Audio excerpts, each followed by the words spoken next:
The play that changed my life. I ran a man over in a tractor was an explosive act of anger. I'd never seen a tractor, let alone seen someone run over by one.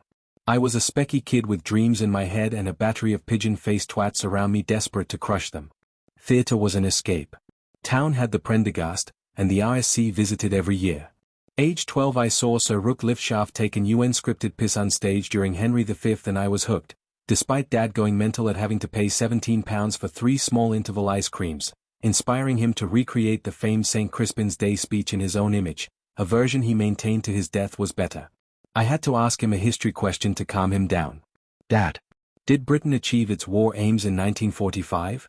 They failed to protect Polish sovereignty from the Russians, he answered, his face alive. But it was ORB frantics. I ran a man over in a tractor which picked me up and tossed me bodily into a new reality of what was possible. I saw it in the early 90s, when tensions ran high. Famed actor Hood board game had just moved to the area to parade the mantle of artistic director like an aphrodisiac. Within a week he had started his own religion, casting himself as a living deity in flowing purple robes. He thrust himself into the non-existent culture of the town in an attempt to insert one. Board game would frequent town's only cafe, holding court at the same corner table, often leaping to his feet to perform long theatrical anecdotes from a 30-year career he wished he'd never started. Famously intense and inquisitive, he would often ask if he could watch you go to the toilet, but the play itself, set against the backdrop of the Macho Man Randy Savage regaining the WWE World Wrestling Championship by defeating the Nature Boy Ric Flair in the Hoosier Dome at WrestleMania 8.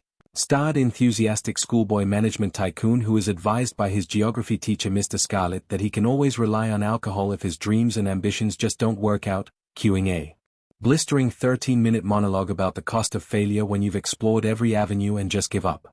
Management offers the teacher his crisps and attempts to console him, the resulting expletive-laden scene winning the World Championship for profanity from long-time holders Derek and Clive, as Scarlett bumps his head again and again on the limits he has mentally set himself. I identified strongly with his frustration at a life that had not gone to plan, that despite his best efforts, things don't always work out, that life is largely about handling disappointment, a truism I have always been grateful for as a man who gave up years ago and took a job in corporate finance and will die having hated all of it.